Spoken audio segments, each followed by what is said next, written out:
एक दूर, बहुत दूर, एक ख्वाबों जैसी हसीन जगह थी जिसे गुलाबी जादू की दुनिया कहा जाता था। यहाँ के आसमान हल्के गुलाबी थे, बादल कपकेक जैसे लगते थे और जमीन पर गुलाबी फूलों की चादर बिछी रहती थी।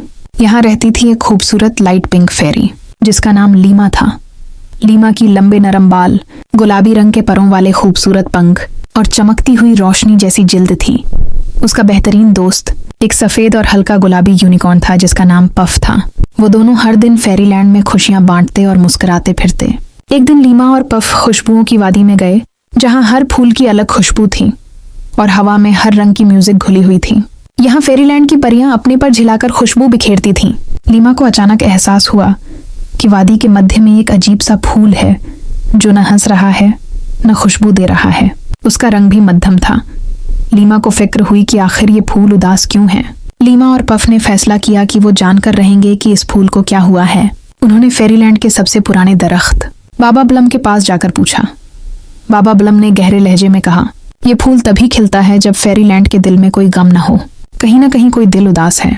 लीमा को पहली बार एहसास हुआ कि उनकी दुनिया में कोई उदासी भी हो सकती है। लीमा ने फेरीलैंड के कोने कोने में देखा और बाल आखिर उसे एक परी मिली जो तन्हा बैठी रो रही थी। उसका नाम मीमी था। वो नई परी थी और किसी को जानती न थी, इसलिए वादी का फूल भी उदास हो गया था। लीमा ने उसे गले लगाया, मुस्कुराहट दी और कहा, हम सब तुम्हारे दोस्त हैं।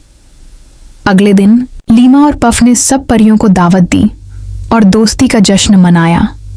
सब ने मिलकर गाना गाया, नाच किया और अपनी अपनी खुशबू बिखेर कर वादी के उस फूल को फिर से हंसा दिया।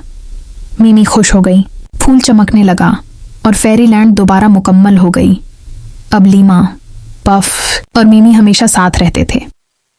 वो जान चुके थे कि फेरीलैंड का सच्चा जादू सिर्फ स्पार्कल या मैजिक में नहीं बल्कि दोस्ती, खलूस और मुस्कुराहट में होता है। Hey friends, don't forget to like, subscribe, and press the bell icon so you never miss a fun story.